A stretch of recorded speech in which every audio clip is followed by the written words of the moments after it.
Assalomu alaykum aziz hamyurtlar. Hozirgi bo'ladigan mavzu bu bel umurtqalaridagi diz churrasi. Diz churrasida qilinadigan mashqlar to'g'risida bo'ladi. O'zi bel umurtqalarida diz churrasi bo'lganda deyarli ko'pchilikni bezovta qiladigan narsa bu bel sohasidan boshlanib oyoqqa qarab tortgan og'riqlar bo'ladi. Ya'ni nervni, sidarishli nervni qisilish, bosilish og'riqlari bezovta qiladi. Endi davolaganimizdan keyin yoki ma'lum bir davo muolajalar olgandan keyin oyoqqa berilayotgan og'riqlar to'xtaydi.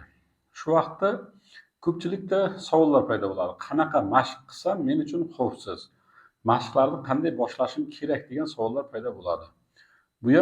Bu savollar paydo bo'lishi ham o'z-o'zidan emas. Sababi internetda qaraydigan bo'lsak, hammasi bu professional mashqlar. Professional boyagi usta bo'lib ketganlar ko'rsatgan mashqlar. Ularni qilganimda deydi, og'riqlar kuchayib qolyapti yoki mashqdan keyin deydi, yana og'riq qaytadan qo'ziyapti degan narsalar aytadi. Shuning uchun hozirgi bo'ladigan mashqlar aynan shu diz churrasi bo'lgandan keyin birlamchi boshlang'ich davrida qilinadigan mashqlar to'g'risida ko'rsatib o'taman. Birlamchi mashqlar nimalardan boshlash kerak bo'ladi? Mana bu karishko'y nervga qarab tortgan og'riqlar to'xtagandan keyin o'rtada 20 kun bo'lmasa 1 oy kutish kerakda. Undan keyin mashqlarni boshlash kerak bo'ladi. Hali masalan og'riqlar to'xtagandan keyin birdaniga boshlab yuboradigan bo'lsak, perfokalniy отек deymiz. Diz churrasini tashqi tomonda hali mozol paydo bo'lib, qotib boshlamagan bo'ladi. U vaqtda mashq qilayotgan bo'lsangiz, og'riq qaytadan qo'zib ketish ehtimolligi bor. Shuning uchun bir 20 kun kutib, undan keyin mashqlarni boshlash kerak bo'ladi. Birinchi asosiy narsa bu tanamizda sog'lom sohalari, masalan, qo'l, oyoq, ko'krak qismlari sog'lom soha bo'ladi. Shularni razminka qilib qizdirishdan boshlaymiz. Sababi kasal sohamizda qizdirib boyagi mashqni boshlayman desak, buni hali mushaklarning tonuslari unaqa normada bo'lmaydi. Shuning uchun birinchi sog'lom sohadan mashqlar boshlanadi. Razminka, ya'ni badan tarbiya bilan boshlash kerak bo'ladi. Buning uchun masalan 2 kilolik, 1 kilo yoki 2 kilolik gantelni olamiz. Ular mana bunaqa ko'tarib rosa qizishimiz mumkin. Bu narsani o'tirgan holatda qilsak ham bo'ladi yoki yotgan holatda qilsak ham bo'ladi. Ko'rayotgan bo'lsangiz, tepaga ko'tarib tushirish, shunga o'xshagan tanamizni qizdirib olguncha mashqlar qilishimiz kerak bo'ladi. Undan keyin mana yotgan holatdagini sizga ko'rsatib beraman. Mana yotgan holatda oyog'imizni ozgina bukib olamiz. Oyog'imizni bukib olishdan maqsad belimiz tekis tushishi kerak. Shuning uchun bukib olamiz oyoqni. Oyoq bukilgan holatda mana qarang. Ko'ryapsizmi? Shunday qilib qiziguncha rosa ko'taramiz.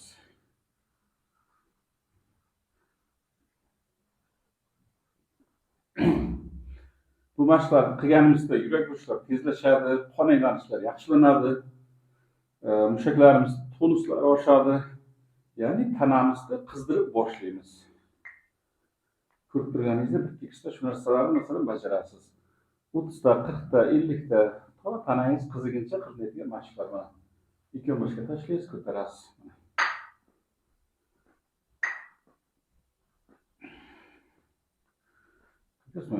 Shu narsalarni rosa qilaversak, tanamiz ancha qizib nimaga kelib oladi. Mushaklar o'zining tonuslarini ko'tarib oladi.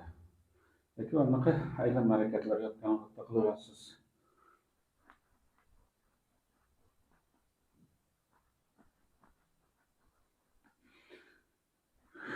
Shunday qilib tanamizni umumiy qizdirib olamiz. Bu qizdirish o'rtacha 5 minut, 7 minut davomida shunday tanamizni qizdirishimiz kerak bo'ladi. Bundan keyin toshlarni chekkiga qo'yamizda.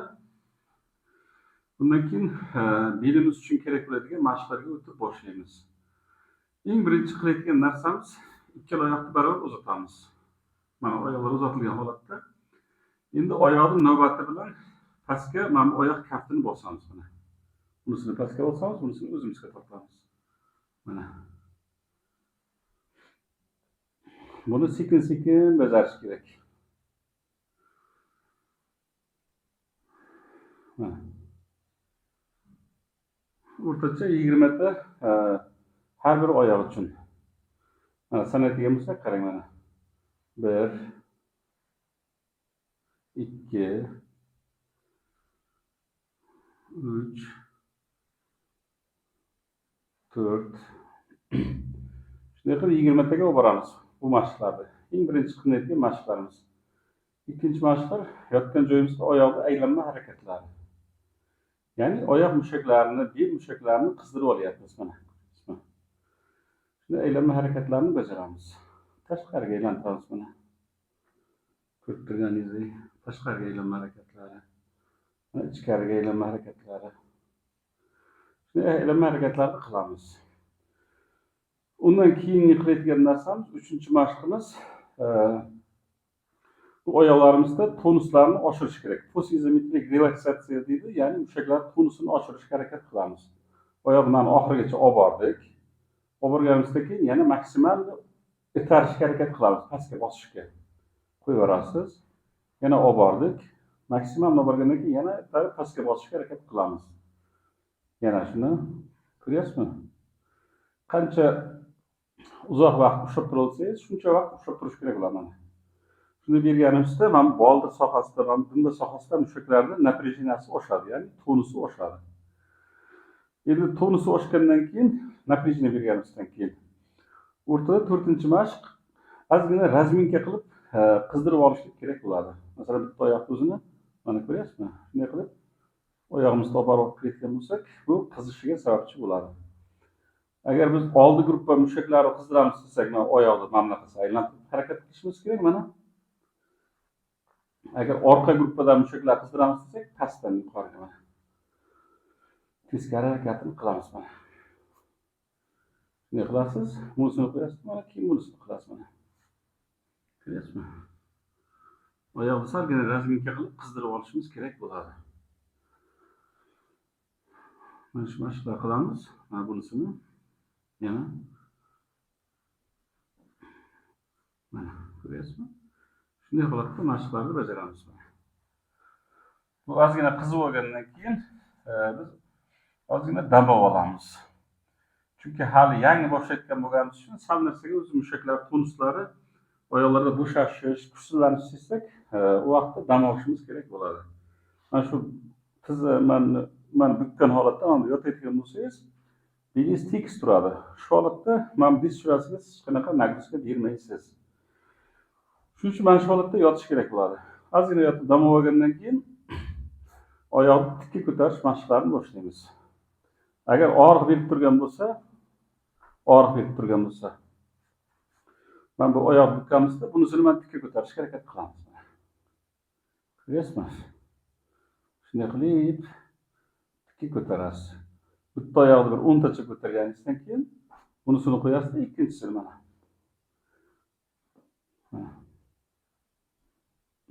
Oyoq tikka ko'tarishga harakat qilamiz. Bu tikka ko'tarish mashqlarimizda mana dumbani ichidagi son mushaklari, belni qarama-qarshi tomondagi kvadratsimon mushaklar ishlaydi. Mana ko'rib turganingizdek, mana shu mashqlarni davom ettirasiz. Bu mashq bitta oyoqni bukkan holatda bajarish kerak bo'ladi. Chunki bitta oyoqni bukib turganimizda belimiz tik turyapti. Agar ikkala oyog'imizni ham uzatib ko'taraman deydigan bo'lsak, belimiz mana bu izgib deydi, ya'ni nimasi ko'payadi. Shuning hisobidan nervlarni siqilish ehtimolligi oshadi. Mana ko'ryapsizmi? Buni ham bajarsa bo'ladi. Lekin mana bunaqa bittasini bukib olayotgan bo'lsak, mana ko'rsatib o'tyapman. Mana bel tekis turibdi. Endi mana bemalol ko'taramiz. Uni xohlasangiz bittasini almashtirib ko'taring. Xohlasangiz birdaniga 10 ta unisidan 10 ta bunisidan qilavering mana. Umumiy hisobda bir 25-30 marta qilasiz. 10 martadan 3 marta bo'lib qilsangiz 25-30 marta bo'ladi. Undan keyin yana ozgina yotib dam olasiz. Undan keyingi mashqlar ham shu. Dumba sohasida, bel sohasida mushaklar tonusini yaxshilash uchun qilinadigan mashqlar. Ikkala oyoqni ozgina kengroq qilib yoyamiz, mana ko'rsatganimdek. Undan keyin tizzani navbat ikki yonboshga harakat qilamiz mana. Mana maksimal olib keldik. Joyga qaytardik. Tomonga maksimal olib keldik. Joyga qaytardik. Joyga qaytardik. Yana qaytardik. Yana joyga qaytdi. Yana. Agar ozroq og'riqlar, toliqish paydo bo'lsa, sekinroq bajarasiz buni. Mana keldi, qaytdi. Yana keldi, yana qaytdi. Agar og'riqlar bo'lmasa, yaxshi holatda bo'lsangiz, masalan, qizigandan keyin og'riqlar deyarli sezilmaydi. Unda sal tezroq bajarasiz. Ham unda tezroq bajarishdan tashqari, mana oxirigacha kelib, ozgina bosishga harakat qilasiz. Ko'ryapsizmi? Buni bajarishda shu narsalarga e'tibor beramiz. Ya'ni holatingizdan kelib chiqib bajarasiz bu narsani. Undan keyingi mashq qilayotgan bo'lsa, shu yotgan joyingizda ko'tarib tushirasiz mana. Ko'tarib tushirasiz. Bildizini. Boshda 10 ta 12 tagacha bir 5 kun 6 kundan keyin 15 ta 20 tagacha ko'tarasiz bu narsani. Mana. Boshda faqat ko'tarib tushirishni o'zi yetarli bo'ladi. Bir hafta 10 kundan keyin mana ko'targaningizdan keyin ozgina ushlab turasizda, keyin tushirasiz. Yana ko'tarasiz, ushlab turasiz, tushirasiz. Shunday qilib bu mashqlarni bajarasiz. Endi bu 5-6 ta mashq qilganingizdan keyin ozgina dam olishingiz kerak bo'ladi. Xohlasangiz o'tirib dam oling, xohlasangiz yotib dam oling. Ozgina o'tirib, yotib dam olish kerak bo'ladi. Endi mashqlar qilishga yana bitta motivatsiyani aytib o'taylik sizlarga. Mashq yana nima yordam beradi? Endi bizlar belni sog'lomlashtiramiz deb mashq qilayotgan bo'lsak, mushaklarimiz o'zidan juda ko'plab gormonlar ishlab chiqaradi. Buni germaniyalik olimlar birinchi o'rganib chiqqandagina mana bu insult bo'lgan kasallarni solishtirib ko'rgan. Kimdir juda harakatchan, plotnik ishlaydi, yo'lda avtodorojniy bo'lib ishlaydi yoki zavodda mexanik shunday ishlarda ishlagan odamlar insult bo'layotgan bo'lsa ham oson tuzalib ketyapti, to'liq tuzalib ketyapti, nogiron yotib qolmayapti. Ikkinchi guruh odamlarni ko'rganda, ikkinchi guruh odamlar masalan o'tiroq ish qiladi. Olimlar, professorlar yoki shu o'tirib ishlaydigan soha vakillari. Bularda insult bo'lganda ikkalasining ham standartini bir xil davlab ko'rganda, bittasi to'liq tuzalib ketyapti, ikkinchisi asorat berib nogiron bo'lib ketyapti. Shu vaqtda ular qiziqadi aytadi-da, demak dedi, bu harakat hayot tarziga bog'liq bo'lyapti. Shuning uchun dedi, mushaklarni tekshirib ko'rish kerak dedi-da, mushaklarni 2000-yillardan keyin tekshirib boshlaydi. Bu narsani qarangki, bizlarning mushaklarimiz juda ko'plab gormonlar ishlab chiqaradi. Birinchi o'rinda bu ichaklarimizda mana bu toksinlar so'rilishiga qarshi bo'ladigan gormonlarni, erizin shunga o'xshagan gormonlar ishlab chiqarar ekan. Ya'ni organizmimiz o'zini o'zi zaharlamaydi. Ikkinchi narsa jigarni sog'lomlashtirishga yordam beradi. Insulinni normaga olib kelishga yordam beradi. Qondagi qand miqdorini normallashtirishga yordam beradi. Ko'krak bezi, mana bu yo'g'on ichakda bo'ladigan rak kasalliklar oldini oladigan gormonlarni ishlab chiqaradi o'zidan. Undan tashqari bosh miyada xotirani yaxshilaydigan neyrotrofitskiy faktor rosta degan gormonlarni ishlab chiqaradi o'zidan. Bulardan tashqari terini yosharishini ta'minlab beradigan elastinlarning miqdorini ko'paytirib beradi. Qon tomirlar holatini yaxshilab beradi. Potensiyani yaxshilab beradi erkaklarga ayniqsa. Chunki oksidazot ishlab chiqariladi. Bu potensiyani yaxshilashga juda yaxshi yordam beradigan gormon hisoblanadi, mediator hisoblanadi. Immunitetga, semirishga qarshi endi mushaklar yetkazib beradigan narsani siz pulga sotib ololmaysiz-da. Shuning uchun masalan bitta shu osteoxondroz yoki grijani mashqlarini bajarib ham bundan tashqari siz juda ko'plab foydaga olasiz. Organizm uchun foyda ko'radi. Ya'ni boya dori bilan tiklab bo'lmaydigan narsalarni shu mashqlar bilan tiklab bo'ladi. Shunday bu mashqlarning foydasi juda katta. Endi mashqlarni davom ettirayotgan bo'lsak, mana yotgan holatda yana ko'rsataman. Endi qilayotgan mashqlar mana biz oyoq kaft sohasini tizzaga olib kelib tekkizamiz. Mana yotgan holatda oyoqni kaftini bunisiga olib keldik, mana tekkizamiz, qaytardik. Bunisini olib kelamiz, mana tekkizamiz, qaytardik. Shunday 20 ta 25 ta shu narsani o'zimiz bajaramiz mana. Mashq qilganmi? Ko'ryapsizmi? Juda oddiy narsalar, lekin juda foydali narsa. Narsalarni bajarish mumkin. Mana shunday qilib tekkizib qaytarasiz. 20 ta 25 ta bu mashqni bajarasiz. Undan keyin qilinadigan narsasi bel, dumba mushaklarini tonusini oshirishga qaratilgan nimalar? Mashq. Tizza nimasini ushlaymiz mana bunaqa tizzani o'zini. Tizzani maksimal o'zimizga tortamizda, gavdani ko'tarishga harakat qilamiz. Mana ko'ryapsizmi?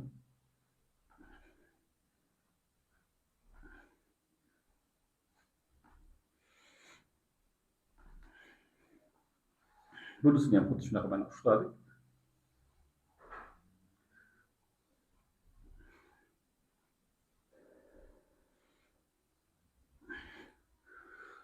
Yigirmata 25ta mana shu mashqni bajarishimiz kerak bo'ladi. Bundan keyingi mashqim endi mana bu son mushaklarning tonusini oshirishga qaratilgan mashq. Yana shu narsani o'zini ushlaymiz. Mana ko'rsatib o'taman. Ko'ryapsizmi? O'ziga tortdingiz. Endi gavdani ko'tarib, oyoqni tashqariga itaramiz. Tizzani mana pastga bosamiz, gavdani ham ko'taramiz mana.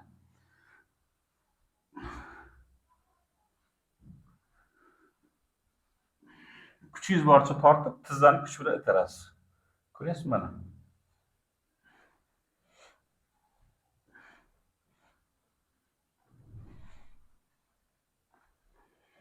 Xuddi shunday ikkinchi tomonga mana.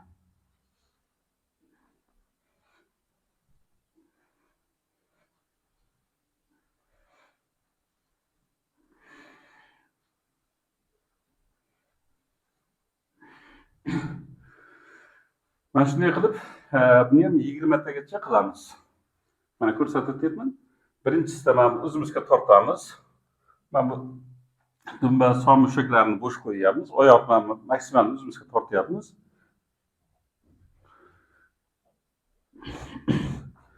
Bunda asosan bel mushaklarini ishlatyapmiz. Bel ko'krak mushaklarini. Mana ushladik.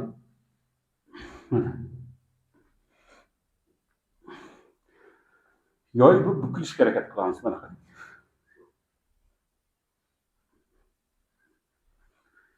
Endi ikkinchisida bo'lsa buni aksi mana ushladik yana ko'ryapsizmi?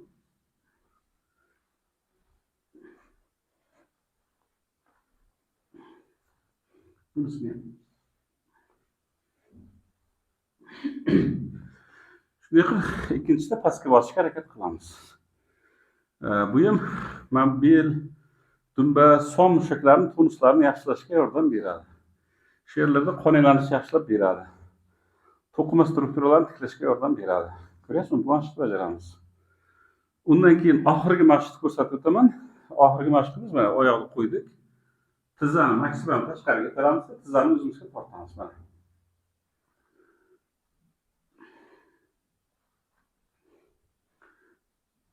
Ya'ni qarama-qarshi harakatlar.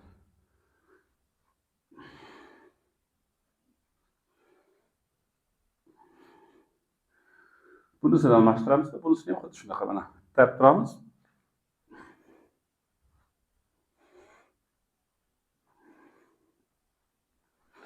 Endi bunda sonda yon mushaklari dumbani chuqur, mana grushoidni mishsa shular qatnashyapti. Mana itaramiz. Shu mashqni bajarish kerak bo'ladi. Undan keyingisi buni teskarisi. Mana ushladik. Tizzani o'zini ushlaymiz-da, o'zimizga tortamiz, tashqariga itarishga harakat qilamiz. Boyagisida itarib, bu yoqqa tortishga harakat qilgan bo'lsak, buni teskarisi. Mana tizzani ushladik. Ko'rsangiz, ushlaymiz-da.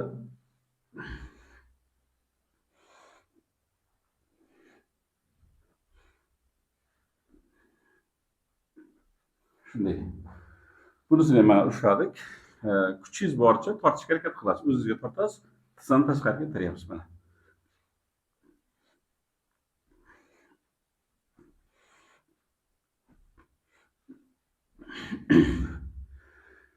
Shu mashqni bir 20 marta bo'lmasa 25 tagacha qilasiz. Bu mashqlarni qilgandan keyin обязательно ayniqsa boshida bir 15 minut, 20 minut yotish kerak bo'ladi. Tik holatda yotishingiz kerak mashqlar tugatgandan keyin. Undan keyin turib yurish kerak bo'ladi. Masalan, mashq qilyapsiz, kimdir chaqirib qoldi, shartta turib u bilan borib gaplashib yurish mumkin emas. Sababi hali mushaklarda tonus, kuchi ikkala tomon barobar emas. Mushaklar bir xillari gipertonus bo'lib spazm berishga moyil bo'ladi. Shuning uchun imkoni bo'ladigan bo'lsa, mashq qilgandan keyin tik 15 minut, 20 minut yotib, undan keyin joyida odam turish kerak bo'ladi. Bir kundan necha marta qilish mumkin. U savolga ham bir daraga to'ldirib ketay. Boshida boshlanishda 10-12 minut yoki 15 minutcha mashq qiling. Keyin 20 minut, 25 minutga chiqarib olasiz. Masalan, bir haftaning ichida 20 minut, 25 minutga chiqarasiz mashqni vaqtini. Bir kun davomida 2 marta yoki 3 marta qilish kerak bo'ladi. 3 marta qiladigan bo'lsangiz, o'rtacha kunlik mashqlaringiz 1 soatdan ko'proq vaqt egallaydi. Ya'ni ertalab bir 20 minut 25 minut, obedda bir 20 minut 25 minut, kechqurun 20 minut 25 minut shunday 3 mahal qilib ketasiz. O'rtacha 1 oy, bo'lmasa 1 oydan ko'proq davomida shu mashqlarni qiladigan bo'lsangiz, bu mushaklaringizda hammasini tonuslarini joyiga keltirib olasiz. Ya'ni ligrovkasi qochib ketgan narsani ligrovkaga joyiga tushirib olasiz. Ana undan keyin siz turnik bilan mashq qilsangiz bo'ladi. Undan keyin umurtqani o'zini mustahkamlash uchun, asanka deydi, ya'ni qomatni to'g'irlash uchun qilinadigan mashqlarni hammasini qilasiz. Shularni qiladigan bo'lsangiz, xudo xolasa hech qanaqa bir sizga zarar tegib qolmaydi. Hamma narsani to'g'ri bajaradigan bo'lsa, hech qanaqa bir mashqdan zarar ko'rmaydi hech kim. Shuning uchun bular hammasini bitta-bitta ko'rsatib o'tyapman. Shu mashqlarni bir o'zingiz mana bu og'riqlar bo'layotgan bo'lsa, foydalanib ko'rishingiz mumkin. Natijalarni izohlarda yozib qoldirishingiz mumkin. Agar qanaqadir tushunmovchilik bo'lsa, og'riq qo'zg'ab qolayotgan bo'lsa, ularni ham yozib ketish kerak bo'ladi. Sababi bu ortiqcha tana vazni borlarga bir xil vaqtda to'g'ri kelmay qolishi mumkin. Yoki boshqa qo'shimcha kasalligi borlarga to'g'ri kelmay qolishi mumkin. Shuning uchun bu faqat shu mana diz shurasining o'zi bo'layotgan bo'lsa, bel sohasida diz shurasida mana tuzalib bo'lgandan keyin qilinadigan mashqlar, boshlang'ich mashqlar. Ya'ni bu hali professional bo'lib turib, juda katta boyagi ketmagan vaqtda qilinadigan mashqlar. Bu nima deydi, boyagi professional futbolist emas, hali havaskor futbolist bo'lganda qilinadigan mashqlar hisoblanadi. E'tiborlaringiz uchun rahmat. Sog' salomat bo'lasizlar.